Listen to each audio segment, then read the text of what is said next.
नमस्कार दर्शकों, आज पूरा विश्व दवाओं के दुरुपयोग और अवैध तस्करी के खिलाफ अंतर्राष्ट्रीय दिवस मना रहा है। इस दिवस को मनाने का मुख्य उद्देश्य दवाओं के दुरुपयोग को रोकना और समुचित प्रबंधन को सुनिश्चित करना है। कई बार ऐसा होता है कि दवाओं का सेवन करते करते लोग इसके आदी हो जाते हैं और एक समय ऐसा आ जाता है कि लोग इन दवाओं को नशे की तरह उपयोग करने लग जाते हैं। दिन बढ़ते रहते हैं, समय बीतता रहता है और समय ऐसा हो जाता है कि इन लोगों के प्रति ऐसी भावना आ जाती है कि ये ऐसा मान लें कि वे आदी हो चुके हैं। एक धब्बा लग जाता है उनके ऊपर कि ये गंजेड़ी हो गए हैं, शराबी हो रहे हैं या फिर ऐसे सेवन कर रहे हैं और समय बीतते जाता है। धीरे धीरे ये से लोग समाज की मुख्य धारा से दूर होते चले जाते हैं। तो ज़रूरत है इस बात की कि ऐसे लोगों को मुख्य धारा में वापस लाया जाए, उनका पुनर्वास किया जाए। आज के इस दिवस को मनाने का विषय भी यही है, the people stop stigma and discrimination strengthen rehabilitation, यानी सभी लोग स्टिग्मा और भेदभाव को भूलकर ऐसे लोगों को मुख्य धारा में शामिल करने के लिए प्रयास करें। आज के इस कार्यक्रम में हम चर्चा करेंगे इसी विषय पर कि स्टिग्मा क्या होता है, कैसे इससे बचा जाए और कैसे इससे प्रभावित लोगों को मुख्य धारा में शामिल किया जाए। इस विषय पर चर्चा करने के लिए और आपके सवालों के जवाब देने के लिए स्टूडियो में हमारे साथ उपस्थित हैं द्वीप प्रशासन में समाज कल्याण विभाग के निदेशक डॉक्टर नितिन शाक्या। डॉक्टर साहब, कार्यक्रम में आपका स्वागत है। धन्यवाद। दर्शकों, विषय से संबंधित यदि कोई भी प्रश्न आपके मन में है तो निसंकोच स्क्रीन पर दिखाए जा रहे नंबरों पर कॉल कीजिए और सीधे अपने सवालों का जवाब पाइए हमारे विशेषज्ञ से। सवाल पूछते समय आप पहले अपना नाम बताएं, अपना पता बताएं और ध्यान रहे कि प्रश्न पूछते समय अपने टीवी का वॉल्यूम जरूर कम कर लें। दर्शकों, आप हमारे डीडी दूरदर्शन केंद्र पोर्ट ब्लेयर के कार्यक्रम सोशल मीडिया पर देख सकते हैं, यूट्यूब पर फॉलो कर सकते हैं हमारे इस केंद्र के कार्यक्रमों को। तो डॉक्टर साहब, इससे पहले कि हमारे दर्शक जो हैं कार्यक्रम में शामिल हो जाए अपने सवालों के साथ, हम जानना चाहेंगे कि स्टिग्मा क्या होता है और कैसे लोग इससे प्रभावित हो जाते हैं। स्टिग्मा एक तरीके का कलंक है जी, अगर शाब्दिक अर्थ में देखा जाए, लेकिन जिस परिपक्ष में अभी हम बात कर रहे हैं कि ड्रग्स से रिलेटेड स्टिग्मा, तो मानसिक तौर पे और सोसाइटल लेवल पे यानी सामाजिक तौर पे उसको देखना बहुत ज़रूरी है जी। उसका अर्थ उस लेवल पे देखना ज़रूरी है, क्योंकि जिस शख्स को ड्रग की आदत पड़ चुकी है उसको लोग गंजेड़ी कहते हैं, शराबी कहते हैं, नशेड़ी कहते हैं। तो इस तरह के शख्स को आप देखिए कि उसके मन में क्या बीतती होगी।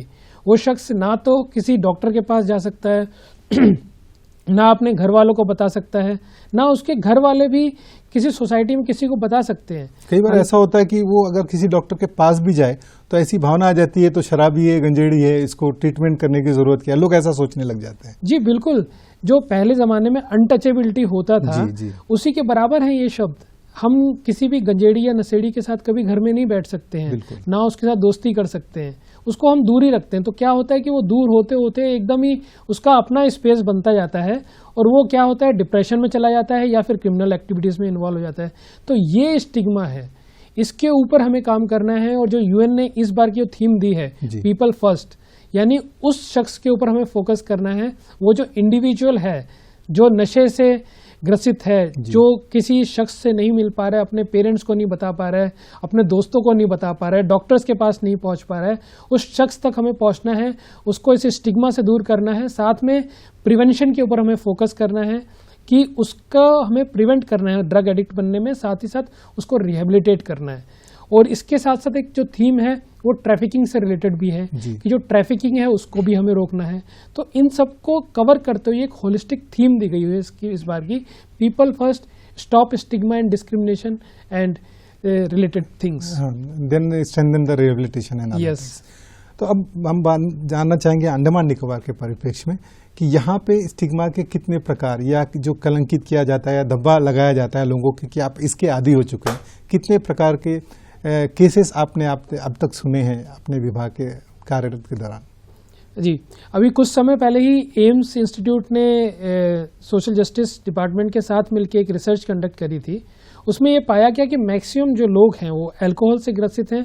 उसके बाद 2-3 ड्रग्स हैं, मैं नाम लेना चाहूँगा, जैसे कि कैनाबिस हो गया, ओपियोइड्स हो गया, एम्फेटामिन है, इस तरह की ड्रग्स हैं, इससे भी काफ़ी ज़्यादा लोग ग्रसित है। कोकेन, तो ये जो ड्रग्स हैं, एक तरीके से अगर आप कोकेन को देखें तो cocaine as a gateway drugs consider करी जाती है जी। तो उसकी अगर एक भी पुड़िया उसे मिलती है तो आप देखेंगे कि एक बार वो कोकेन लेगा, उसके बाद वो दूसरी ड्रग ट्राई करने की कोशिश करेगा, एम्फेटामिन लेगा, फिर बाद में ओपियोइड्स लेना शुरू कर देगा, लेवल बढ़ता चला उसका लेवल बढ़ता है। तो इस तरह की चीजें काफी केसेस में देखी जाती हैं।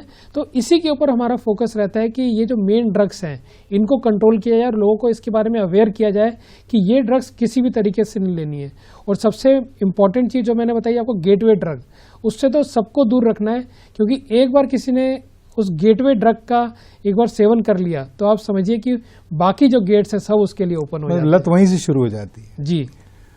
चलिए, जैसा आपने बताया कि जो स्टिग्मा के प्रकार लगभग सब जगह से एक ही प्रकार के होते हैं।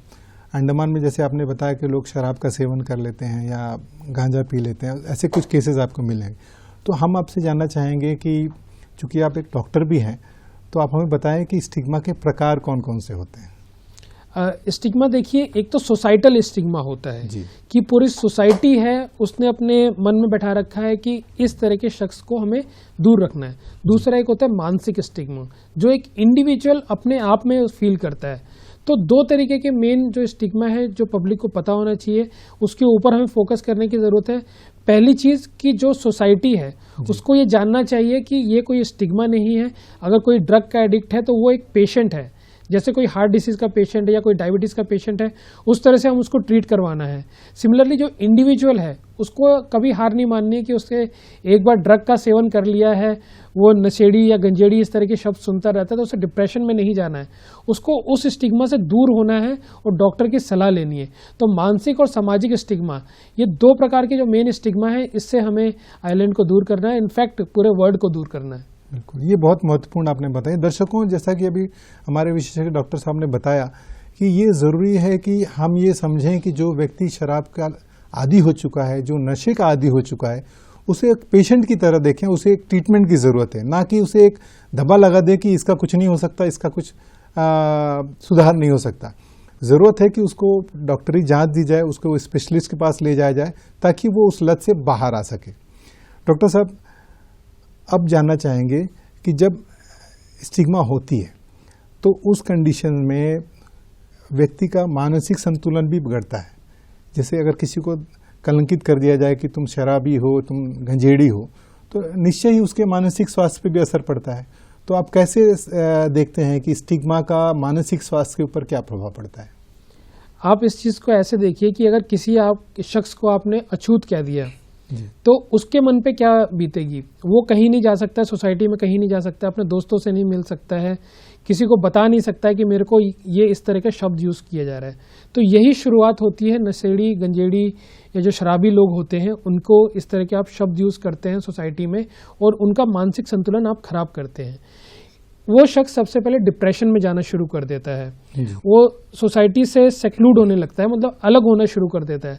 वो अपने पेरेंट्स से बात नहीं करेगा, अपने भाई बहन से बात नहीं करेगा, जो सोसाइटी में जो उसका पीयर ग्रुप है उससे बात नहीं करेगा, ऑफिस जाता है तो उनसे भी दूर होने लगेगा।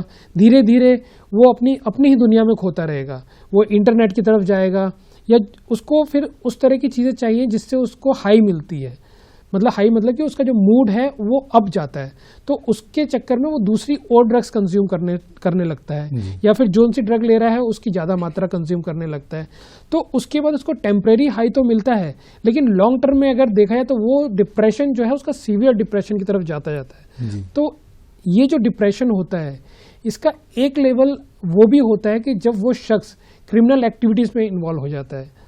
एक तो इसमें पैसे भी खर्च होते हैं, ड्रग्स जितनी भी होती है वो आपकी महंगी मिलती हैं और जितनी आप हाई लेवल की ड्रग्स जाएंगे वो उतनी ज़्यादा महंगी मिलेंगी। उसके लिए आपको पैसे चाहिए, पैसे के लिए जॉब तो वो कर नहीं पा रहा है क्योंकि वो पहले से ही सेक्लूड हो गया है।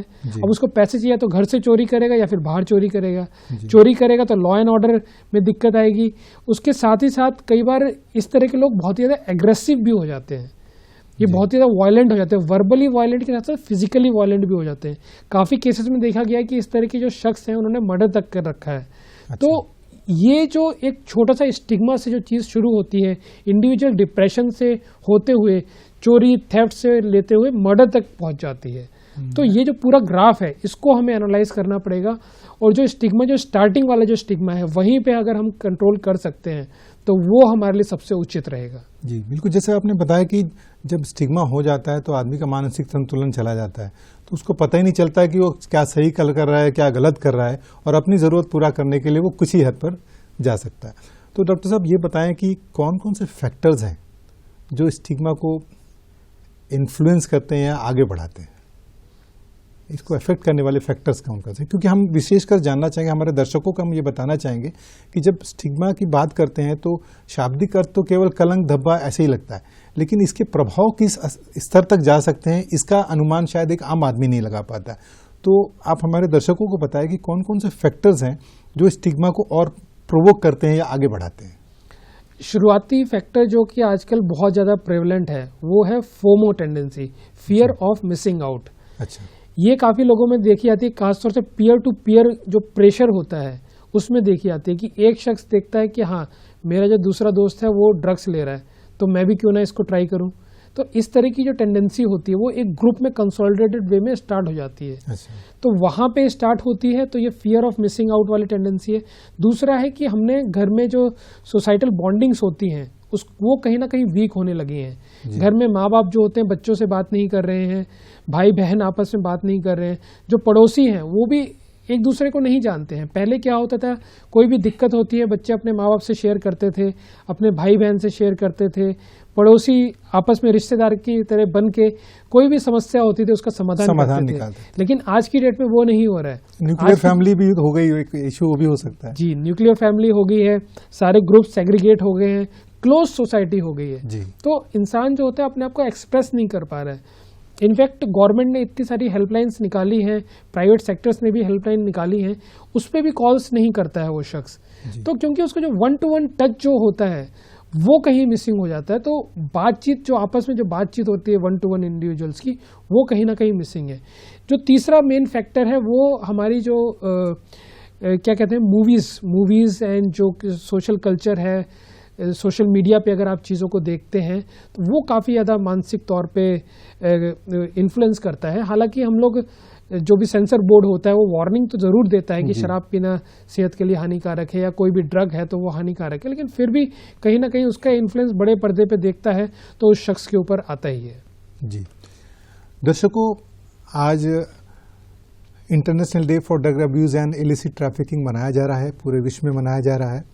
और आज के इस दिवस को मनाने का विषय है the people stop stigma and discrimination strengthen rehabilitation. तो आज के इस कार्यक्रम में हम चर्चा कर रहे हैं इसी विषय पर। आपके मन में कोई भी प्रश्न हो इस विषय से संबंध में तो स्क्रीन पर दिखाए जा रहे नंबरों पर कॉल करें और अपने सवाल सीधे आज के विशेषज्ञ से पूछें। डॉक्टर साहब, अब चलते हैं आगे। ड्रग अब्यूज़ को हम ये मान के चलते हैं कि दवाओं का दुरुपयोग, क्या ये उस स्थान पर भी रोका जा सकता है जहां से एक विक्रेता दवा बेचता है, एक आदमी दवा खरीदने जाता है, तो उसके भी कुछ मैंडेट्स होंगे कि किसको दवा बेचनी है, कौन सी दवा प्रिस्क्रिप्शन पे बेचनी है, कौन सी बिना प्रिस्क्रिप्शन के बेचनी है। तो क्या एक ये स्तर हो सकता है कि जब विक्रेता है दवा की दुकान पे वो एक चेक पॉइंट बनाए तो शायद इसमें कुछ कमी आ जाए? जी बिल्कुल, जो दवा का विक्रेता है उसको पहले से इंस्ट्रक्शंस दी जाती हैं कि कुछ जो मेडिसिन होती हैं वो प्रिस्क्रिप्शंस पे ही उसको देनी है। जी। इसमें जो सबसे ज़्यादा मिसयूज ड्रग होती है वो होती है opioids. Opioids as a pain killer भी यूज़ करी जाती है, जो कीमोथेरेपी के पेशेंट्स हैं उनमें यूज़ करी जाती है। लेकिन क्या होता है कि ये जो रूट है कि केमिस्ट के यहाँ से जाके परचेज करना, वो काफ़ी कम केसेस में देखा जाता है as a case of drug abuse. Maximum जो है वो अंडर द ग्राउंड सप्लाई होती हैं, पोरस बॉर्डर के थ्रू आती हैं, शिप्स के थ्रू आती हैं। अगर हम देखें तो जो maximum 70% of the drug trafficking है वो सी रूट के थ्रू आती है। तो मैक्सिमम जो इस तरह के जो नेटवर्क है उसके ऊपर कंट्रोल करना बहुत ज़रूरी है। और सबसे इम्पॉर्टेंट जो चीज़ है वो लोगों में अवेयरनेस जनरेट करने वाली बात है। अगर जनता को हम अवेयर करेंगे उसके साइड इफेक्ट के बारे में तो शायद वो खुद ही ना परचेज करें, अगर आप उसको फ्री में भी देंगे तब भी वो नहीं लेंगे। तो ज़रूरत ये मान के चलें कि सभी को जागरूक होने की है कि एक जो खरीदार है वो भी जागरूक रहे, जो बेचता है वो भी जागरूक रहे कि क्या उसे देना है, और लेने वाले को पता रहे कि मुझे क्या लेना है, तो शायद कोई एक चेक पॉइंट वहाँ पे लग सकता है। तो डॉक्टर साहब ये बताइए कि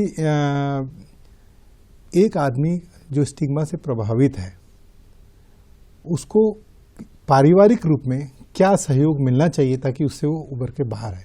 क्योंकि जब वो देख लेता है कि पूरा समाज उसको कह रहा है कि ये तुम शराबी हो, तुम गजेड़ी हो, एक धब्बा उसके ऊपर लग गया। पूरे समाज को तो हम अपने साथ लेकर नहीं चल सकते, लेकिन अगर उसका परिवार उसके साथ खड़ा हो तो शायद उसमें कुछ एक मानसिक तौर पर एक सुदृढ़ता है, वो खड़ा हो कि नहीं मुझे इससे बाहर आना है। तो एक परिवार को इसके लिए क्या करना चाहिए? देखिए, साइकोलॉजी में एक बात करी जाती है कि आप जब भी किसी सामने वाले को कुछ समझाना चाहते हैं तो आपको उस लेवल पे जाके बात करनी पड़ेगी। एक बच्चा है तो बच्चा बन के बात करनी पड़ेगी, एक बुजुर्ग है तो बुजुर्ग लेवल पे जाके बात करनी पड़ेगी। अब कोई शराबी है या कोई ड्रग एडिक्ट है, उसको आप सीधा कहेंगे कि भाई ड्रग मत लो, तो वो आपकी बात क्यों सुनेगा? सबसे पहले आप उसकी समस्या सुनिए कि आखिर उसने ड्रग लेनी स्टार्ट क्यों करी, उसके कारण की तरफ जाइए, उसके कारण को बैठ के सुनिए, शांति से सुनिए। स्टार्टिंग में उसको ये मत कहिए सीधा कि भाई ड्रग लेना गलत है, सीधा आप खत्म कर दो, आप मत पियो ड्रग को, आप कंज्यूम मत करो। वो आपके घर में नहीं करेगा, वो बाहर जाके कंज्यूम करेगा। आपको उस वजह को दूर करना है कि आखिर कारण क्या था कि उसने वो ड्रग ली, और वो सबसे इजी तरीका है आप उससे बात करें। आपके घर में जो भी शख्स है जो ड्रग का एडिक्ट है, आप उससे बात करिए। जितने ज़्यादा कम्युनिकेट करेंगे, जितना ज़्यादा वो ओपनली आपसे कम्युनिकेट कर सकता है, जितना रीज़न बता सकता है कि आखिर उसका कारण क्या है, तभी आप उस समस्या तक पहुंच सकते हैं। और उसके लिए आप साइकोलॉजिस्ट की हेल्प ले सकते हैं, डॉक्टर्स की हेल्प ले सकते हैं, काफ़ी सारे काउंसलर्स होते हैं, उनसे आप इंडिविजुअली जाके मिलिए कि हाँ मेरे घर में इस तरह से दिक्कत आ रही है, आप बताइए किस तरह से करना है, तो वो आपको तरीके बताएंगे। तो ये सबसे सिंपल तरीका आता है कि आप उसके लेवल पे जाके कंफर्टेबली बात करिए, उनकी समस्या को सुनिए, उसके बाद जो कारण है उसके ऊपर अटैक करिए। बिल्कुल, जैसा अभी कुछ देर पहले आपने कहा ही था कि वो एक जो स्टिग्मा हो से प्रभावित जो व्यक्ति है उसको इलाज की ज़रूरत है, और जब इलाज के लिए कोई व्यक्ति डॉक्टर के पास जाता है तो डॉक्टर बीमारी से पहले उसके कारणों को ढूंढता है। तो बिल्कुल इसमें भी वही कारण ढूंढने होंगे कहाँ से वो शुरुआत हुई, उस कारण को अगर हटाया जाए तो शायद आदमी मुख्यधारा में वापस आ जाए। डॉक्टर साहब, स्टिग्मा, डिस्क्रिमिनेशन और मेंटल हेल्थ, क्या ये तीनों लिंक्ड है? आप कैसे देखते हैं इसको? जैसे हमने बात करी कलंक जी, किसी को आपने बोला नशेड़ी है, गंजेड़ी है, तो उसकी मानसिक हालत को क्या होगा? मानसिक हालत उसकी खराब होगी। तो मेंटल हेल्थ भी इसमें रिलेटेड है। जो शख्स को हमने इस नाम से आइडेंटिफाई कर दिया कि भाई वो इस नाम से ही आइडेंटिफाई होगा, उसे गजेड़ी ही कहेंगे, उसे नशेड़ी ही कहेंगे, तो उस शख्स को सोसाइटी कैसे देखेगी? सोसाइटी ना तो उसके घर जाना पसंद करेगी, ना उससे दोस्ती करना पसंद करेगी, ना उसे अपने घर के किसी फंक्शन में बुलाने पसंद करेगी। तो ये एक तरह का डिस्क्रिमिनेशन स्टार्ट हो जाता है। तो ये आप देखें तो एक ट्रायंगल है, ये एक पेन ट्रायंगल आप इसको कह सकते हैं कि ये ड्रग एब्यूज का पेन ट्रायंगल है कि एक जगह पे उसको हमने स्टिग्मा दिया, उससे इंडिस्क्रिमिनेशन हुआ, देन सोसाइटल एक्सक्लूजन हुआ। तो ये पूरा एक विशियस साइकिल बनता रहता है। सोसाइटी उसे एक्सक्लूड करेगी तो वो और ज़्यादा ड्रग कंज्यूम करेगा, और ज़्यादा ड्रग कंज्यूम करेगा, वो क्रिमिनल बनेगा, फिर उसका सोसाइटल एक्सक्लूजन रहेगा, मेंटल हेल्थ फिर खराब होगी। तो ये तीनों चीज़ें इंटरलिंक्ड है।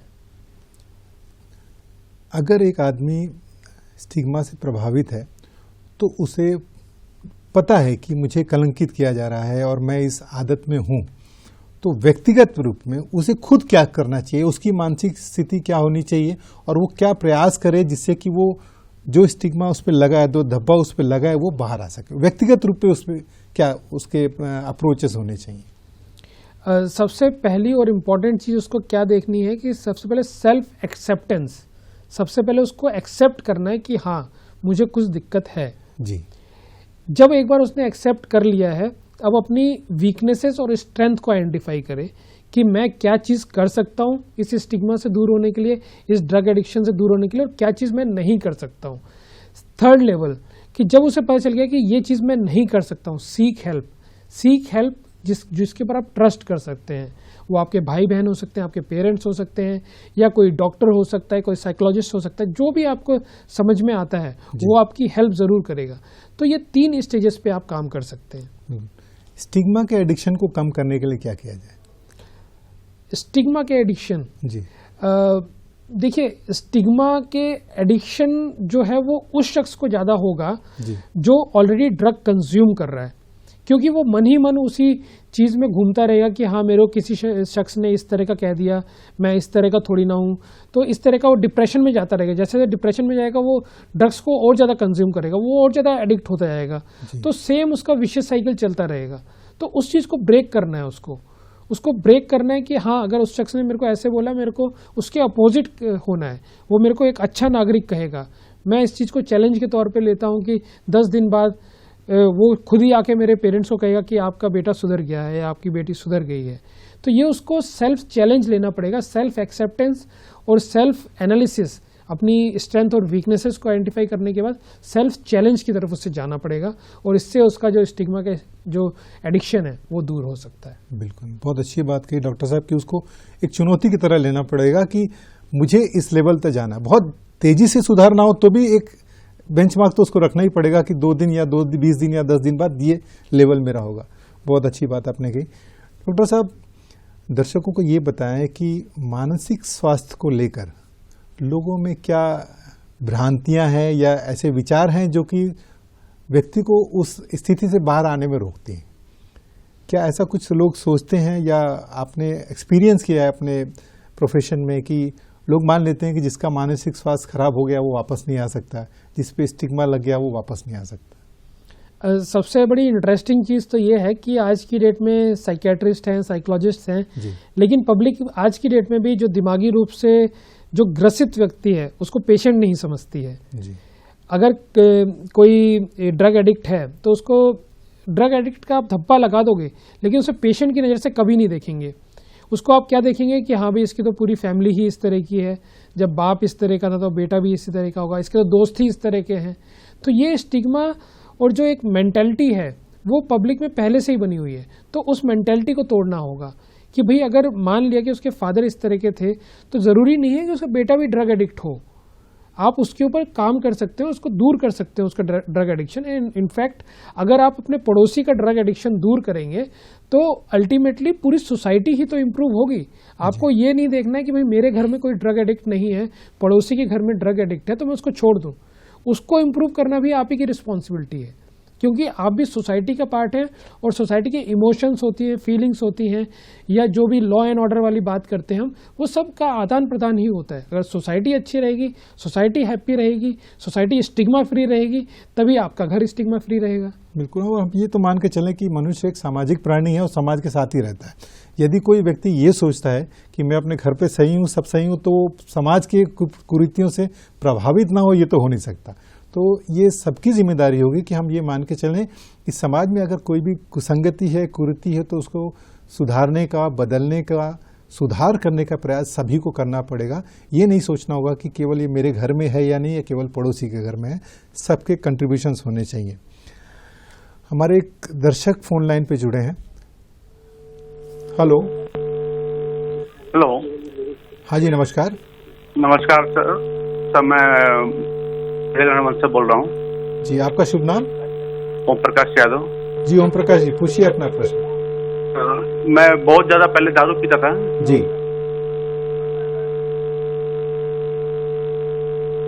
हाँ जी, बोलिए। हाँ सर, मैं बहुत ज्यादा पहले दारू पी रहा था पहले, अब छोड़ दिया पीने के लिए। जी।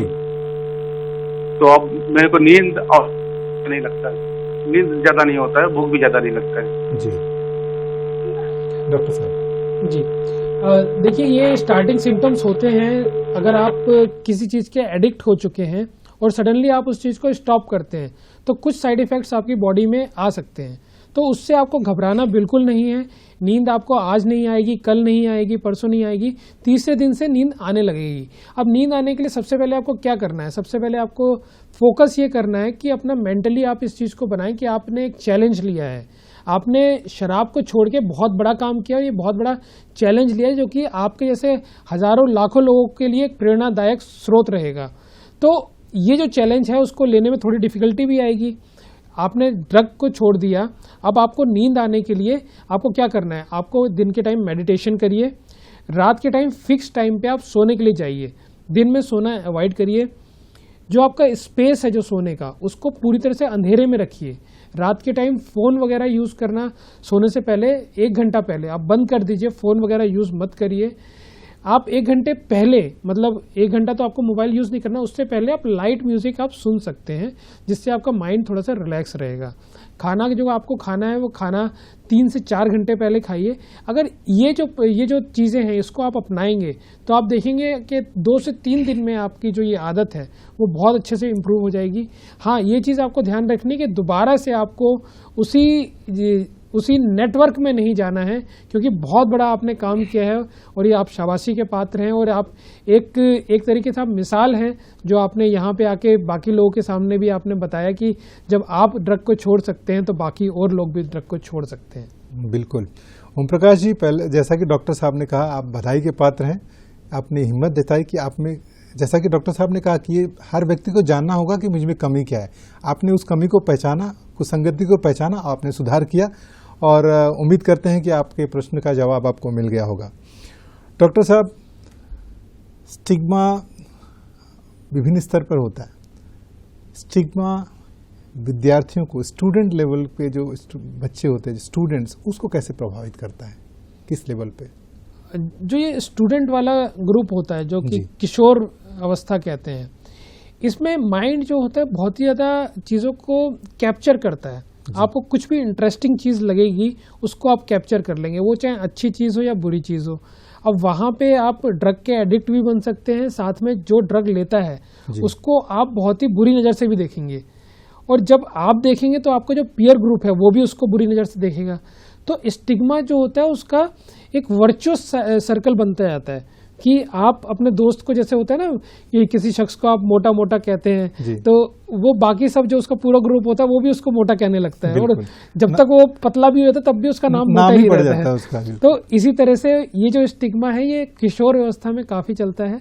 और अगर कोई ये इस तरह के अपशब्द यूज़ करता है, जैसे नशेड़ी, गंजे, तो वो बड़ी क्लास तक भी चलता रहता है, कॉलेज लाइफ तक भी चलता रहता है। तो हमें जो स्कूल वाली जो व्यवस्था है, 6th से लेकर 12th वाले जो एज ग्रुप है, वहाँ पे हमें कंट्रोल करने की बहुत ज़रूरत है कि जो ड्रग एडिक्शन है और जो स्टिग्मा है उसके ऊपर कंट्रोल किया जाए।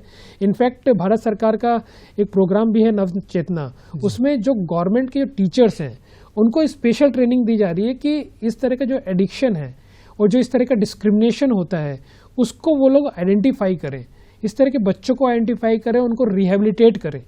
तो टीचर्स का यहाँ पे बहुत ज़्यादा इम्पोर्टेंट रोल रहेगा और भारत सरकार इसमें एक बहुत ही अग्रसर है इस कार्यक्रम के लिए। बिल्कुल। दर्शकों, international day for drug abuse and illicit trafficking पर आज हम चर्चा कर रहे हैं इस दिवस को मनाए जाने के विषय के बारे में, the people stop stigma and discrimination strengthen rehabilitation. इस पर विस्तार से चर्चा कर रहे हैं, आपके सवालों के जवाब दे रहे हैं प्रशासन में समाज कल्याण विभाग के निदेशक डॉक्टर नितिन शाक्या जी। आप स्क्रीन पर दिखाए जा रहे नंबरों पर कॉल करके अपने सवालों का जवाब पा सकें। हम फिर जुड़ेंगे आपसे कुछ अंतराल के बाद।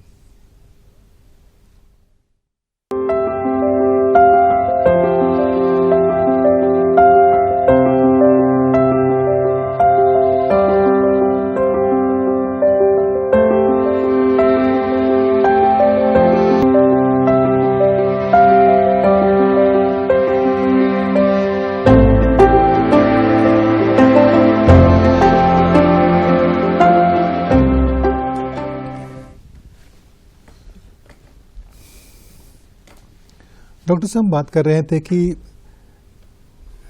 स्टिग्मा के बारे में विद्यार्थियों का क्या प्रभाव पड़ता है। यदि जैसा कि आपने बताया कि शिक्षकों को एक लक्ष्य लेकर सरकार ने भी कार्यक्रम बनाया है। तो यदि हम यंगर जनरेशन को स्टिग्मा के बारे में जागरूक करने लगे शुरू से, वो प्रभावित भले ही ना हो, लेकिन हम बताने लगे कि ये भी कुसंगति होती है, ऐसे भी स्टिग्मा होता है, स्टिग्मा क्या होता है, कैसे होता है, तो क्या इसका कुछ अच्छा प्रभाव मिलेगा आगे चल के? बिल्कुल। जो आज का यूथ है जी, उसको हमें उसी मेंटेलिटी से हमें ट्रेन करना पड़ेगा। आज का यूथ क्या फॉलो करता है? सोशल मीडिया फॉलो करता है, इंस्टाग्राम, फेसबुक, व्हाट्सएप। हमें उस लेवल पे जाके उस तरह के मैसेजेस क्रिएट करने पड़ेंगे, इंटरेस्टिंग मैसेजेस क्रिएट करने पड़ेंगे, इंटरेस्टिंग रील्स क्रिएट करनी पड़ेंगी, ताकि यूथ जो चीज़ देखना चाहता है उसको उसी लेवल पे जाके वो चीज़ समझानी होगी हमें। अगर वो मूवीज़ के थ्रू समझना चाहता है तो काफ़ी अच्छी अच्छी मूवीज़ भी हैं, उस तरह की मूवीज़ और बननी चाहिए।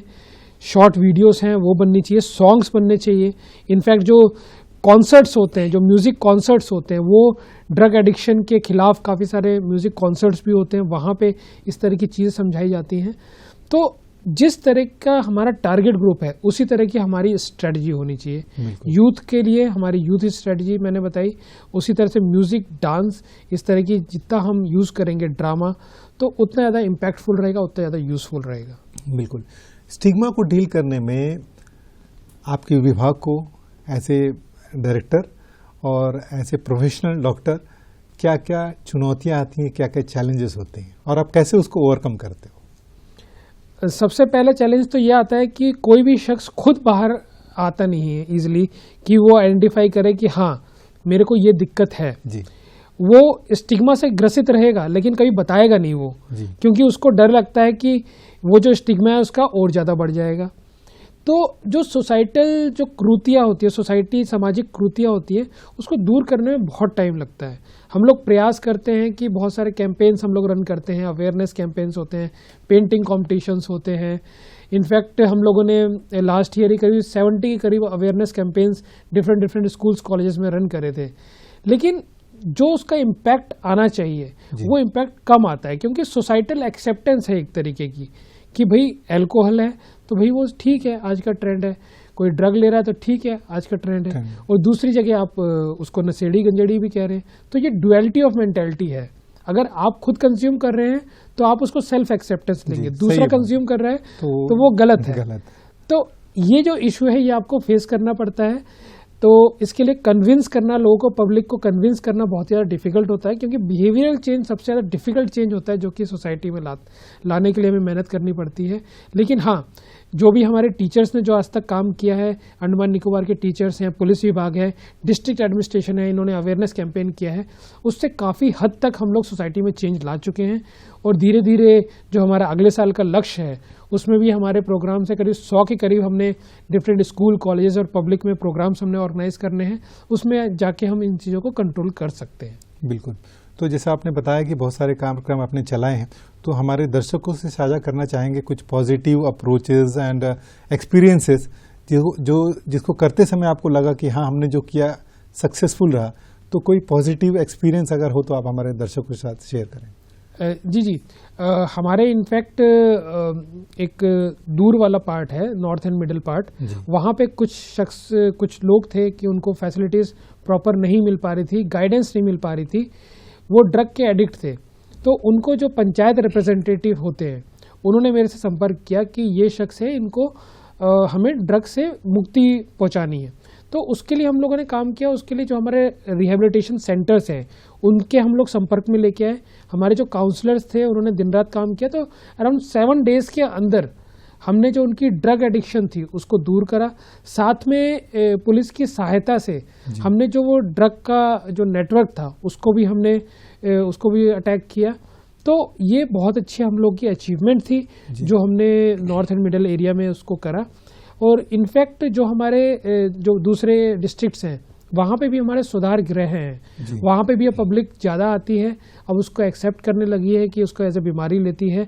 और जो हमारे पंचायत रिप्रेजेंटेटिव्स हैं उनसे हम लोग मिलजुल के काम करते हैं कि सोसाइटी में अगर कहीं पे भी उनको ड्रग एडिक्ट लगता है तो उसको जो हमारा नशा मुक्ति केंद्र है वहाँ पे लेके आए। वहाँ पे हमारे डॉक्टर्स होते हैं, नर्सेज होती हैं, और प्रॉपर रिहेबिलिटेशन किया जाता है। और उसके बाद उसको एक तरह से री इंटीग्रेशन के ऊपर हम लोग फोकस करते हैं।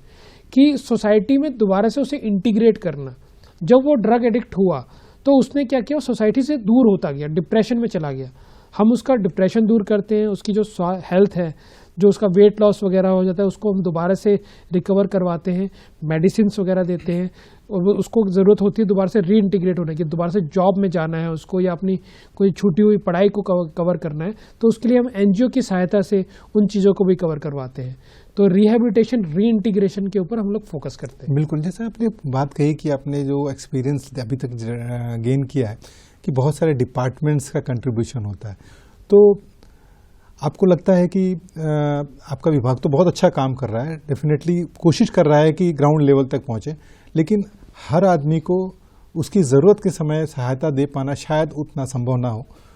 तो क्या आप ऐसा कुछ पार्टनरशिप डेवलप करने की बात सोच रहे हैं जिसमें कि सोशल वर्कर्स ग्रुप हों या फिर एनजीओस इन्वॉल्व हों, ताकि उनकी मदद से आपको पता चले कि एक्चुअली आपके टारगेट पॉइंट्स कहाँ पे हैं, कहाँ काम करना है, और उनकी मदद से आप एग्जीक्यूट कर पाएँ कुछ ऐसे ग्राउंड लेवल पे? जी, जैसे मैंने बताया कि एक तरह की एक्सेप्टेंस हो रखी है ड्रग एडिक्शन की, तो सबसे पहले हमें उनको आइडेंटिफाई करना ज़रूरी है, उनको घर से बाहर निकालना ज़रूरी है, तभी हम उनके ऊपर अटैक कर सकते हैं वो ड्रग एडिक्शन के ऊपर। तो सबसे पहला हमने काम किया है, हमने जितने भी पंचायत रिप्रेजेंटेटिव्स हैं उनके साथ हम लोग मीटिंग कंडक्ट कर रहे हैं, ताकि वही लोग हमें आइडेंटिफाई करके दे सकते हैं, वही लोग जनता के साथ जुड़े हुए हैं, वो लोग अगर एक बार हमें आइडेंटिफाई करके देते हैं कि उनके एरिया में 50 शख्स को ये ड्रग एडिक्शन है, तो उस शख्स को हम लोग अब हमारे जो ऑफिसर्स हैं उनके थ्रू लिंक करके, हमारे जो डॉक्टर्स हैं, नर्सेस हैं, इनफैक्ट जो हमारे आशा आंगनवाड़ी वर्कर्स होते हैं उनके भी हम लोग हेल्प लेते हैं। अच्छा। उनके थ्रू भी हम लोग इस चीज़ को कैंपेन को, अवेयरनेस कैंपेन को रन करते हैं। तो उसके थ्रू हम लोग आइडेंटिफाई करके उनके ऊपर जो हमारे नशा मुक्ति केंद्र हैं उनके थ्रू हेल्प दिला के, एनजीओस और जो प्राइवेट सेक्टर है उनके थ्रू हम लोग जॉब दिला के, ये पूरा हम लोग सप्लाई चेन जो होता है उसको मैनेज करने की कोशिश कर रहे हैं। बिल्कुल। तो आपका जो विभाग है समाज कल्याण विभाग, ये द्वीप समूह में ड्रग एब्यूज और स्टिग्मा, दवाओं के दुरुपयोग और स्टिग्मा को दूर करने के लिए क्या प्रयास कर रहा है, क्या क्या कदम उठाए गए? सबसे पहले तो हमें ज़रूरत थी नशा मुक्ति केंद्र की, तो हमने हमारे 3 डिस्ट्रिक्ट्स हैं, वहाँ पे हमने नशा मुक्ति केंद्र की स्थापना करी है। तीनों जिलों में? तीनों जिले में हमारे नशा मुक्ति केंद्र की स्थापना है। कुछ जगह पे थोड़ा स्टाफ की कमी है, लेकिन आने वाले कुछ महीनों में वो भी पूरी हो जाएगी। तो वहाँ पे डॉक्टर्स, नर्सेज, काउंसलिंग करने के लिए साइकोलॉजिस्ट, इनकी व्यवस्था हम लोग कर रहे हैं। इनफैक्ट हम लोग टेलीमेडिसिन के द्वारा जो स्पेशलिस्ट डॉक्टर्स होते हैं उनके थ्रू भी हम लोग सहायता मुहैया करवाएंगे। अब ये जो हमारे इंस्टीट्यूट्स हैं इनको हम धीरे धीरे स्ट्रेंथन भी कर रहे हैं। इनके जो स्मॉल पायलट इंस्टीट्यूट्स भी हम लोग बनाने की कोशिश कर रहे हैं पंचायत की हेल्प से। अच्छा। तो हमारे जो स्प्रेड है, एक स्पोक एंड व्हील वाला जो कॉन्सेप्ट है उसके ऊपर हम लोग काम करेंगे। मेन जो नशा मुक्ति केंद्र है हमारा डिस्ट्रिक्ट वाला, वो हेडक्वार्टर के तौर पर काम करेगा। हाँ। और जो पंचायत के छोटे छोटे पंचायत हैं वो हमारे छोटे एक पायलट सेंटर्स या फिर स्मॉल सेंटर्स जो स्पोक्स होते हैं उसके तौर पे काम करेंगे। तो वो पिकअप करेंगे आपके टारगेट्स, जहाँ पे जो भी अफेक्टेड है उसको आइडेंटिफाई करेगा, उसको रिहेबिलिटेशन या काउंसलिंग जो भी जरूरत हो आप उसको जो नशा मुक्ति केंद्र वहाँ पे लेंगे।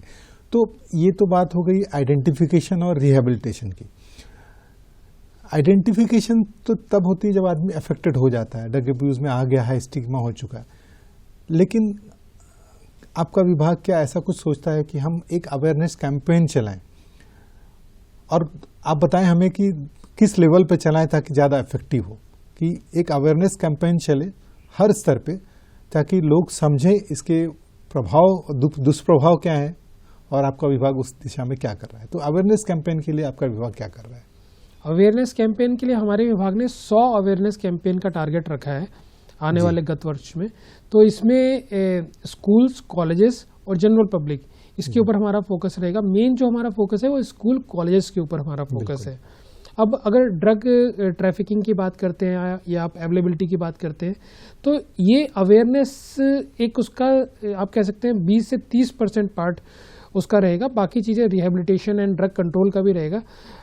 ड्रग्स जो है वो हमारा national level, state level and जो हमारे डिस्ट्रिक्ट लेवल है, ये तीनों में अलग अलग मॉनिटरिंग कमिटीज़ हैं जी। तो वो तीनों मॉनिटरिंग कमिटीज़ एक सिंक में काम करती हैं ताकि कहीं भी कुछ ड्रग की इंफॉर्मेशन आती है वो हायर लेवल तक जाती है। जैसे कि आप जानते हैं नारकोटिक्स कंट्रोल ब्यूरो है, एनसीबी है, सिमिलरली एनआईए है।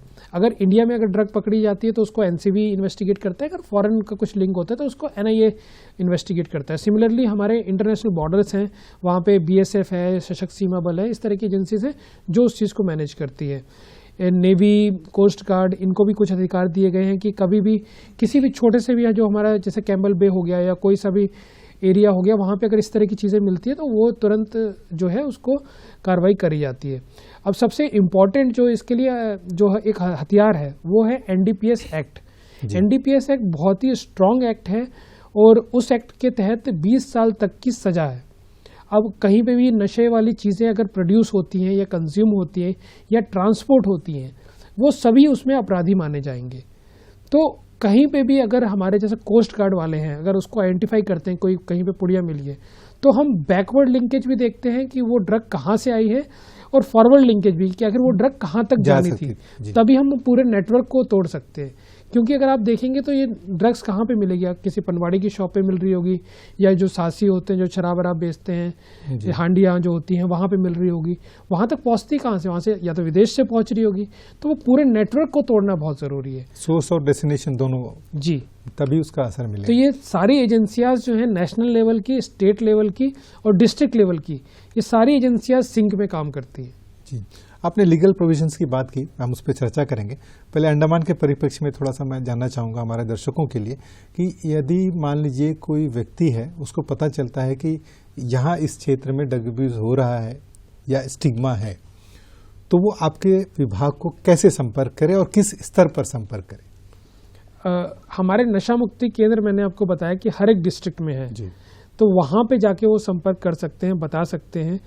जो हमारे आंगनवाड़ी वर्कर्स हैं या हमारे डिपार्टमेंट का कोई भी अधिकारी उनके संपर्क में आता है तो उसको बता सकते हैं, चाहे वो ओल्ड एज स्कीम का कोई बंदा हो या पेंशन डिस्ट्रीब्यूशन का बंदा हो, वो आपको कंसर्न अधिकारी तक पहुंचा देगा। क्योंकि कई बार क्या होता है कि हम लोग सरकारी जो निटी-ग्रिटीज होते हैं उसमें हम पढ़ना नहीं चाहते हैं, हम सिर्फ इन्फॉर्मेशन देना चाहते हैं। तो मैं ये कहना चाहूँगा कि हमारे जो सोशल वेलफेयर डिपार्टमेंट का कोई भी अधिकारी अगर आपको मिलता है, उसको आप बता सकते हैं, वो कंसर्न नशा मुक्ति केंद्र में जाके उसको पूरा स्टडी करवाएगा और जो लोग इससे ग्रसित हैं उन तक नेसेसरी जो हेल्प है वो पहुंचाएगा।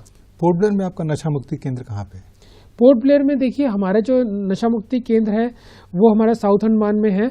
यहाँ पे हमारे पास डॉक्टर भी हैं, नर्सेस भी हैं और जो टेलीमेडिसिन का हम लोग उपयोग करने की मैंने बात कही है, इसमें हम लोग क्या कर रहे हैं कि दिल्ली के जो साइकेट्रिस्ट होंगे उनको हम लोग लिंक करके यहाँ पे काउंसलिंग की व्यवस्था करवाएंगे। साथ में हमने 2-4 एनजीओज को भी जोड़ा है, तो उनसे हम लोग इसके पायलट सेंटर्स, जैसे मैंने बताया स्पोक सेंटर्स, तो स्पोक सेंटर्स हम लोग पंचायत में बना रहे हैं। तो हमारे हेडक्वार्टर प्लस स्पोक्स, ये सारे हमारे नशा मुक्ति केंद्र यहाँ पे काम करेंगे। और जो हमारा सोशल वेलफेयर का जो हेडक्वार्टर है वो मेन है, जो तीनों डिस्ट्रिक्ट्स के जो हेडक्वार्टर्स है उनको कंट्रोल करता है। बिल्कुल सर, एक चीज़ बताएं कि कई बार ऐसा सुनने में मिलता है और हमने देखा है हमारे समाज में होता है कि कई बार हस्बैंड पी कर आ गया, रोज पी कर आता है, मारपीट करता है और पुलिस तक कंप्लेंट चली जाती है। कभी आपके विभाग के पास भी आता है तो काउंसलिंग भी होती है उसकी, और पुलिस भी ये प्रयास करती है कि समझा बुझा के परिवार को जोड़ा जाए, उसको सुव्यवस्थित किया जाए। तो क्या आप उसको नशा मुक्ति केंद्र के जरिए भी काउंसलिंग कर सकते हैं या कोई उसको अप्रोच किया जा सकता है? क्या उसको स्टिग्मा की तरह लिया जा सकता है? जी जी बिल्कुल, जो हमारे नशा मुक्ति केंद्र हैं वो हर तरह के नशा के लिए हम लोग वहाँ पे सहायता उपलब्ध करवाते हैं। काफ़ी सारे केसेस आते हैं हमारे पास इस तरह के, जो घर में झगड़ा करते हैं और उसका कारण अल्कोहल होता है। अल्कोहल के साथ साथ दूसरी चीज़ें भी होती हैं। यहाँ पे कंज्यूम करने वाले जब आप उसको इन्वेस्टिगेट करना चालू करते हैं तो आपको पता चलता है कि हाँ ये ओपियाइड्स भी ले रहा है, दूसरी चीज़ें भी ले रहा है। तो वो धीरे धीरे आप नशा मुक्ति केंद्र के जो स्पेशलिस्ट हमारा स्टाफ है वो सारी चीज़ें निकाल लेता है धीरे धीरे और उसके ऊपर कंट्रोल करवाता है। चलिए अब बात करते हैं डी एडिक्शन की। डी एडिक्शन यानी नशा मुक्त करने के लिए जो आदमी नशे में आ चुका है, स्टिग्मा है उसमें, इसके लिए अभी तक आपके क्या अच्छे प्रैक्टिसेस और सक्सेसेस रहे हैं आपके विभाग के अंडमान निकोबार द्वीप समूह में? जी, यहाँ पे हम लोगों ने पंचायत के साथ मिलके कैम्बल बे एरिया है जी हमारा, वहाँ पे हमने एक प्रयास किया था। वहाँ पे 15-20 जो लोग हैं उनके ऊपर हमने ये फोकस स्टडी करी थी कि वो लोग जो यहाँ पे लोकल दारू होती है उसमें पॉइजनस सब्सटेंसेस मिला के वो दारू बनाई जाती थी जी। रीज़न ये था कि वो सस्ती होती है, प्लस वो ज़्यादा अमाउंट में ले सकते हैं, और बीच में जो शिप्स थी, शिप्स का भी थोड़ा इशू था, तो वो लोकल जो दारू थी वो काफ़ी ज़्यादा मात्रा में वहाँ पे बिकने लगी थी। उससे क्या हुआ कि वहाँ पे डेथ केसेस बढ़ गए थे। तो वहाँ पे हमें कंट्रोल करना बहुत ज़्यादा ज़रूरी था। तो हमने पंचायत की हेल्प ली, वहाँ की जो लोकल एनजीओ है उनकी, और कुछ जो रिलीजियस लीडर्स होते हैं वहाँ पे, गुरुद्वारा है, मुस्लिम लीडर्स हैं, प्लस जो हमारे मंदिर हैं वहाँ के रिलीजियस लीडर्स हैं, उनकी हमने मदद लेके जो विक्टिम्स थे उनको हमने समझाया, उनकी काउंसलिंग करवाई, क्योंकि ऐसे एरिया में लोग रिलीजियस लीडर्स की बातें ज़्यादा सुनते हैं जी। और उस चीज़ों को उन्होंने समझा। और कुछ टाइम बाद हमने देखा जो मृत्यु दर थी इस तरह से इलीगल अल्कोहल कंजम्पशन की, वो काफ़ी ज़्यादा डाउन हुई, क्योंकि लोगों ने खुद उस चीज़ को छोड़ दिया, उस चीज़ को कंज्यूम करना छोड़ दिया। इनफैक्ट घर की जो लेडीज़ थी वो हमारे ऑफिस में आके बताने लगी कि यहाँ पे इलीगल शराब मिल रही है। तो हम लोग ईजिली उसको कैप्चर कर पाए, और जो विक्टिम्स थे वो एज अ रोल मॉडल रहे हमारे, कि हाँ जब वो लोग ड्रग को छोड़ सकते हैं, वो लोग ये नकली जंगली शराब को छोड़ सकते हैं, तो दूसरा कोई क्यों नहीं छोड़ सकता। बिल्कुल। डॉक्टर साहब, आपने दो चीज़ें बहुत विस्तार से बताई और काफ़ी प्रभावित तरीके से कार्य कर रहा है आपका विभाग। एक तो आइडेंटिफिकेशन के लिए, दूसरा रिहेबिलिटेशन के लिए। आपके नशा मुक्ति केंद्र तो तीनों जिलों में एक एक हैं। एक बहुत इम्पॉर्टेंट मुद्दा मुझे लग रहा है काउंसलिंग की, क्योंकि आपके जो नशा मुक्ति केंद्र हैं ये तीनों जिलों में एक हेडक्वार्टर्स में ही हैं। आपने कहा कि आप पंचायत लेवल पे अपने रिसोर्सेज डेवलप कर रहे हैं ताकि आइडेंटिफिकेशन हो सके, लेकिन क्या ये 100% प्रैक्टिकल लगता है कि एक पंचायत से एक आदमी आइडेंटिफाई हो और उसको ले जाके जिला मुख्यालय में रखा जाए और उसको रिहेबिलिटेट किया जाए? क्या ऐसी कोई व्यवस्था की जा सकती है, या भविष्य में आपकी कोई ऐसी योजना है विभाग की कि काउंसलिंग की सुविधा पंचायत लेवल पे भी उपलब्ध कराओ, या फिर कुछ ना हो तो सीएचसी लेवल पे उपलब्ध हो जाए, ताकि जहाँ पे डॉक्टर्स हैं, और डॉक्टर से ज़्यादा अच्छे काउंसलर्स तो कोई हो ही नहीं सकते बीइंग प्रोफेशनल्स, तो क्या ऐसी कोई योजना है या किया जा सकता है ऐसा कुछ जिससे कि लोकली या फिर सीएचसी लेवल या पंचायत लेवल पे काउंसलिंग की व्यवस्था हो जाए? जी, देखिए आज का टाइम टेक्नोलॉजी का टाइम है जी। हम लोगों ने टेलीमेडिसिन के ऊपर फोकस किया है। टेलीमेडिसिन के द्वारा जो हमें प्राइमरी जो केसेस लगते हैं उनको हम लोग एक सिंपल मोबाइल के थ्रू हम लोग काउंसलिंग कर देते हैं, जो हमारे स्पेशलिस्ट हैं। साथ में हम लोग फोकस कर रहे हैं कि क्योंकि हमारे पास रिसोर्सेज की कमी है, जो हमारे जो स्पेशलिस्ट डॉक्टर्स हैं, साइकोलॉजिस्ट हैं, साइकेट्रिस्ट हैं, वो कम है, तो उनको लेकिन हम लोग रोटेशन बेसिस पे हम लोग यूज़ कर रहे हैं कि मंडे ट्यूसडे वो इस जगह पे बैठेंगे, नेक्स्ट डेज पे दूसरी जगह बैठेंगे। तो इससे क्या होगा कि हम उनको इफेक्टिवली यूज़ कर सकते हैं। तो ये जो रोटेशन वाला जो रोस्टर है, प्लस जो हम टेलीमेडिसिन को यूज़ कर रहे हैं, इसके द्वारा हम लोग बहुत ही रिमोट एरियाज में ईजिली पहुंच सकते हैं। बिल्कुल। सर, कोई टोल फ्री नंबर सिस्टम आपने डेवलप किया इस बारे में कि कहीं पे अगर किसी को लगता है कि कोई आदमी स्टिग्मा है से प्रभावित है या वो नशे की ओर जा रहा है, तो आपके विभाग को अप्रोच कर सके उस टोल फ्री नंबर पे और आपकी मदद ले सके? जी, अभी हम लोग रिसेंटली इनफैक्ट आज ही हमने मीटिंग करी थी। वो टोल फ्री नंबर जल्द ही हम लोग पब्लिक करेंगे, क्योंकि ये बहुत लंबे समय से ये रिक्वायर्ड भी था और एक डिमांड भी थी कि एक वन वे नंबर होना चाहिए, कि किसी को भी ड्रग का ख्याल आया या वो ड्रग डी एडिक्शन करना चाहता है, बस एक कॉल करे, जस्ट अ कॉल। क्योंकि कॉल कोई भी कर सकता है, इजीली बैठा हुआ कभी भी कॉल कर सकता है। उसके लिए बहुत डिफिकल्ट होगा नशा मुक्ति केंद्र में जाना, लेकिन कॉल करना या मैसेज करना बहुत ही ईजी रहेगा। तो हम लोग एक व्हाट्सएप नंबर भी जल्दी हम लोग पब्लिसाइज करने वाले हैं, प्लस एक टोल फ्री नंबर भी हम लोग जल्दी पब्लिसाइज करेंगे। इस टोल फ्री नंबर पे अगर एक काउंसलर अवेलेबल हो तो चीज़ें हो सकती हैं। दर्शकों की ओर से मैं रखना चाहूँगा आपको कि दो बातें हो सकती हैं। यदि कोई व्यक्ति देख रहा है कि स्टिग्मा हो रही है, एडिक्शन बढ़ रहा है, तो आपको इंटीमेट कर सकता है ताकि आप उस पॉकेट पे वर्क कर सको। दूसरा, कोई व्यक्ति अगर स्वयं पे निश्चय कर ले कि मुझे छोड़ना है और उसको कुछ मदद की ज़रूरत हो कभी भी, अब जैसे हमारे एक दर्शक ने बताया कि रात को मुझे नींद नहीं आती, अब वो अचानक परेशान हो जाए और उसको लगे कि नहीं फिर से पीना, अगर उस समय उसको कोई मदद मिल जाए, कोई काउंसलिंग मिल जाए, तो शायद वो बंदा और मूव कर जाएगा बेटरमेंट की तरफ। जी जी जी, बिल्कुल 24/7 ये व्यवस्था होनी चाहिए कि कभी भी वो चाहें काउंसलर से बात कर सके, अपनी समस्या को बता सके, और काउंसलर बहुत ही सिंपैथी के साथ उनकी बात सुनो और कंपैशन के साथ उसका जवाब दे। तो इसके ऊपर पूरी तरह से काम रहेगा। काउंसलर्स को अभी हम लोग स्टार्ट करेंगे। उसके बाद हम लोग कोशिश ये करेंगे कि वो काउंसलर जो है फील्ड में भी जाएं, फील्ड में जाके छोटे छोटे कैंप्स करें, तो उसके ऊपर भी हमारा फोकस है। बिल्कुल। अब जानना चाहेंगे लीगल प्रोविजंस क्या क्या हैं। जस्टिस लॉ की जब बात करते हैं तो आपने कुछ देर पहले बताया भी कि अगर कोई व्यक्ति ड्रग एब्यूज या इलिसिट ट्रैफिकिंग में इन्वॉल्व है तो उसके अलग अलग प्रावधान हैं, अलग अलग पनिशमेंट्स हैं।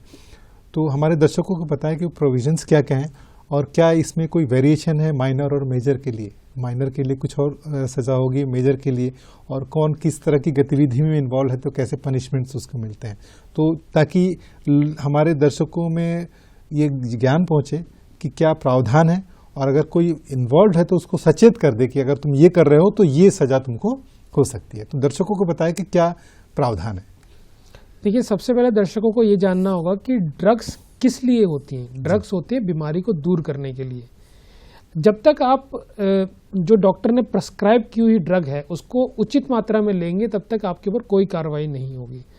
अगर कोई आपको मॉर्फिन दी गई है या कोई भी आपको ओपियोइड दिया गया है, वो पेन किलर के तौर पे दिया जा सकता है। कैंसर के पेशेंट्स को हम लोग देते हैं, लेकिन वो एक लिमिटेड मात्रा में दिया जाता है जी। अगर उससे ज़्यादा की मात्रा में आपके पास मिलेगा तो ऑब्वियसली आपके पास कार्रवाई होगी। और अगर आपको बीमारी ही नहीं है तब भी आप ओपियाइड्स रखे हुए हैं, तब तो वो पूरी आपकी चेन खंगाली जाएगी, आखिर कहाँ से वो चीज़ें आई। तो सबसे पहले आपको देखना है कि ड्रग को ड्रग की तरह यूज़ करें, उसको एब्यूज़ ना करें। तो पहली चीज़ तो ये हुई। अब जो ड्रग एब्यूज़ होता है और जो ड्रग ट्रैफिकिंग होती है वो कहीं प्रोड्यूस होती है, कहीं बीच में सप्लाई होती है, फिर कहीं कंज्यूम होती है। तो ये पूरा जो नेटवर्क है इसके ऊपर एक एक्ट काम करता है, वो होता है NDPS एक्ट। तो ये जो एक्ट है वो हर एक लेवल पे काम करता है। अगर आपने इलीगल ड्रग का प्रोडक्शन किया या इलीगल ड्रग को ट्रांसपोर्ट किया या इलीगल ड्रग को कंज्यूम किया, वहाँ तक ये जो है एक्ट काम करेगा। अब इसमें 20 साल तक की सज़ा के प्रावधान है जी। अब ये जो प्रावधान है ये डिपेंडिंग ऑन कि कितना अमाउंट था और क्या आपकी भूमिका थी। अगर आप एक जगह पे सब कुछ जानते हुए आप ओपीएम की इलीगल आप उगाही कर रहे हैं या फिर आप कोकेन को ट्रांसपोर्ट कर रहे हैं काफ़ी ज़्यादा मात्रा में, तो ऑब्वियसली आपको 20 साल की सज़ा होगी। अगर आपने कम किया है तो आपको कम साल की सज़ा होगी, या आपने जस्ट असिस्ट किया है किसी क्राइम में तो उसके अकॉर्डिंग आपकी सज़ा होगी। तो ये depending on different provisions of Indian penal code CRPC, उसके पीनल कोड्स के जो प्रोविजंस हैं प्लस जो हमारा स्पेशलाइज्ड एक्ट है उसका मिक्स करके उसको सज़ा दी जाती है। बिल्कुल। डॉक्टर साहब ये बताएं कि अगर हम विद्यालय के स्तर की बात करें तो ये जितने भी कार्यक्रम सरकार के आते हैं जागरूकता से रिलेटेड, उसकी शुरुआत स्कूल से होती है। विचार यही होता है कि स्कूल समाज तक लेकर जाता है। तो क्या आप शिक्षा विभाग के साथ मिलकर आपका विभाग कोई ऐसी योजना बना सकता है भविष्य में कि विद्यालय में जो रोजमर्रा की गतिविधियां होती है या तो साप्ताहिक या मासिक स्तर पर कोई ऐसे कार्यक्रम हो जिससे कि विद्यार्थियों में ये बात जाए और वो विद्यार्थियों से संचयित होते हुए समाज में चला जाए कि ये सही है और ये गलत है, अगर ये गलत है इसके लिए ये सही करने की तरक है। जी, इसके लिए दो चीज़ें हमने सोची हैं, कंपटीशन, दूसरा इंसेंटिव। जी, कंपटीशन हम लोग बच्चों के बीच में करवाएंगे, इंसेंटिव्स हम लोग टीचर्स को देंगे जी, क्योंकि बच्चा वही करता है जो टीचर उनको समझाते हैं। जब हमारे टीचर बच्चों को अच्छी शिक्षा देंगे, अच्छा बताएंगे कि ड्रग एडिक्शन कैसे करी जाती है, और जो चीज़ आपने कही कि अगर उनको कोई पीयर ग्रुप में मिलता है इस तरह का शख्स, तो बजाय उसको कि डांटने फटकारने के, जो टीचर्स हैं उसको रिहेबिलिटेशन में सहयोग करें। जो हमारे बच्चे हैं वो समाज में जाके उस मैसेज को स्प्रेड करें। हमारी जैसे 26 जनवरी पे, 15 अगस्त पे हमारी सोसाइटी में प्रभात रैली होती है, उसी तरह की रैलियाँ हम लोग इसमें भी करवाएंगे। नशा मुक्ति के लिए रैलियाँ करवाएंगे, कॉम्पिटिशन्स करवाएंगे, और जो टीचर्स ज़्यादा लेवल पे जाके समाज में बदलाव लेके आएंगी उन टीचर्स को हम लोग इंसेंटिवाइज करेंगे। कुछ केंद्र सरकार की भी स्कीम्स हैं, उनके लिए भी हम लोग प्रयास कर रहे हैं कि वो स्कीम्स भी यहाँ पे हम लोग ला सकें, जिसमें टीचर्स को स्पेशली ट्रेनिंग प्रोवाइड करी जाती है कि वो लोग ड्रग डी एडिक्शन के लिए काम करें, और उनको स्पेशल इंसेंटिव्स भी होते हैं। तो उसके लिए भी हमारा विभाग जो है कार्यरत है। बिल्कुल। तो जो लोग आइडेंटिफाइड होते हैं कि ये स्टिग्मा से प्रभावित हैं और उनका रिकवरी नहीं हो पा रहा है, तो क्या आपका विभाग उनको मनोचिकित्सक यानी साइकोलॉजिस्ट के पास भी भेजता है ताकि उनका आगे का ट्रीटमेंट हो सके? हमारे जितने भी नशा मुक्ति केंद्र हैं वहाँ पे डॉक्टर्स अवेलेबल रहते हैं, नर्सेज अवेलेबल रहते हैं। साथ में जो हमारा यहाँ पे प्राइम हॉस्पिटल है एनिम्स, जीबी पंत हॉस्पिटल, यहाँ पे स्पेशलाइज सर्विसेज अवेलेबल है, तो इनकी सुविधाएं हम लोग लेते हैं। साथ में टेलीमेडिसिन का मैंने बताया, टेलीमेडिसिन के थ्रू और जो मेडिकल कॉलेज है उसके थ्रू हम लोग स्पेशलाइज डॉक्टर्स की सुविधाएं ले रहे हैं। बिल्कुल। डॉक्टर साहब, आपके जो नशा मुक्ति केंद्र चल रहे हैं, ऐसे कुछ एग्जाम्पल्स आपके पास होंगे जो आप हमारे दर्शकों से शेयर करें कि कोई वहाँ पर आया और सब कुछ सारे नशा को त्याग करते हुए एक साधारण जीवन, एक आम आदमी के जीवन जीने के लिए वहाँ से निकल गया? जी जी, इनफैक्ट हमारे ऑफिस में ही एक बुजुर्ग आए थे जी। वो बुजुर्ग एक सेक्लूडेड लाइफ जीते थे, उनके बच्चे उनको छोड़ के चले गए थे, वाइफ की पहले डेथ हो चुकी थी, तो उनके पास करने को कुछ नहीं था, पैसा अथा था, पैसे की कोई कमी नहीं थी उनके पास, तो ड्रग के बहुत ही ज़्यादा एडिक्ट हो गए थे वो। अच्छा। तो वो एक दिन ऑफिस में आए, उन्होंने शायद कुछ मूवी वगैरह देखी थी, मूवी में उनको ये लगा कि उनके पास इतना पैसा है तो क्यों ना वो समाज सेवा में यूज़ करें बजाय इसके कि अपने ड्रग एडिक्शन के ऊपर काम करें। तो उन्होंने ऑफिस में आके हम लोग को बताया कि इस तरह से मैं करना चाहता हूँ, मैं समाज सेवा करना चाहता हूँ। तो हमने उनसे पूछा आप समाज सेवा क्यों करना चाहते हैं? उन्होंने बोला मेरी जो ड्रग की आदत है उसको मैं त्यागना चाहता हूँ, जो मेरा पैसा है उसको मैं समाज कल्याण में लगाना चाहता हूँ और मैं समाज सेवा करूँगा, मैं बिजी रहूँगा। तो इस तरह का उनका प्रयास था और वो धीरे धीरे उन्होंने अपनी एनजीओ बनाई, उस एनजीओ को अब रन करते हैं और इनफैक्ट उनकी जो एनजीओ है वो अब नेशनल लेवल की एनजीओ हो चुकी है। और नशा मुक्ति केंद्र के लिए भी हमने उनसे बात करी है कि एक प्राइवेट सेंटर्स भी इस तरह के वो एनजीओ की हेल्प से बनाए, क्योंकि जैसे मैंने आपको बताया कि गवर्नमेंट हर जगह नहीं पहुंच सकती है, हमें प्राइवेट सेक्टर का भी साथ लेना है, जो एनजीओज हैं उनका भी साथ लेना है, जो हमारी पंचायत राज इंस्टीट्यूशंस हैं, पीआरआईज हैं, उनका भी साथ लेना है।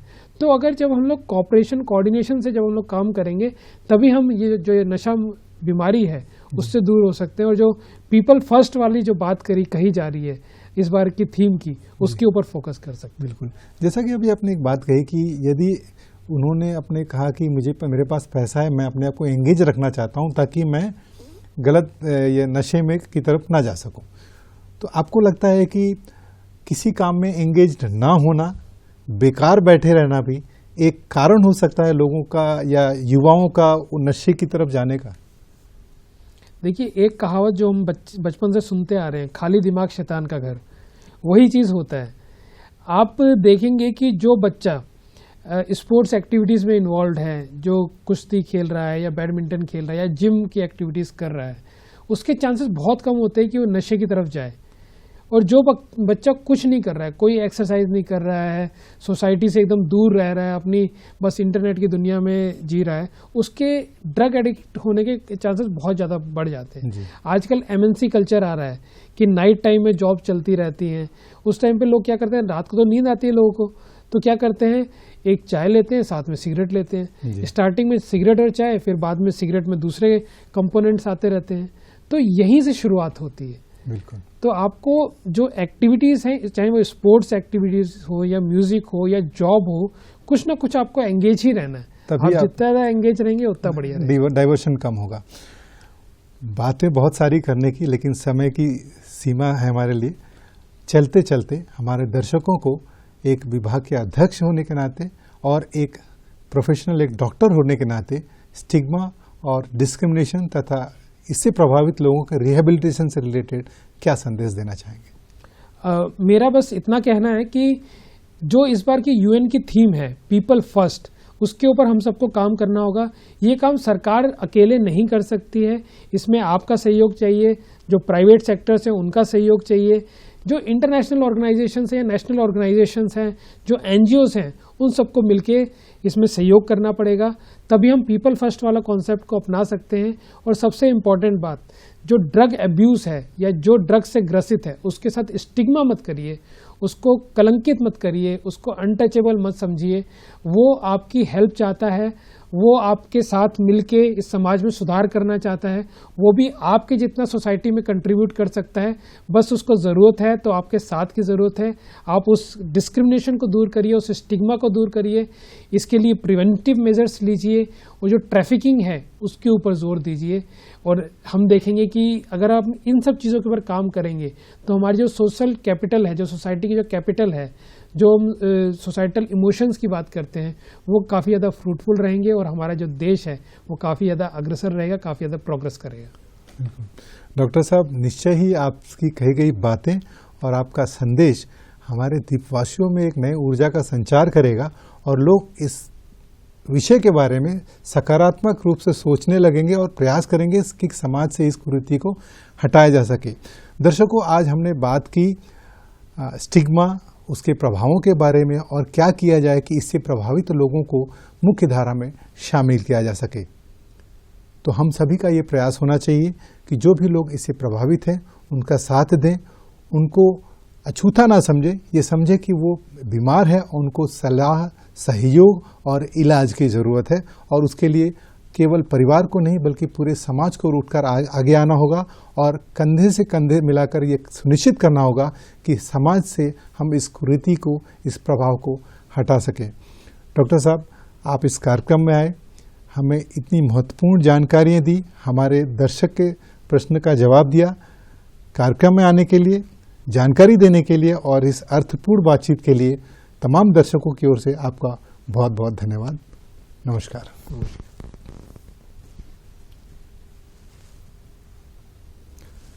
दर्शकों, आपका भी धन्यवाद कि आप हमारे कार्यक्रम से बने रहें और जुड़े रहिएगा हमारे इस फोन इन कार्यक्रम के साथ।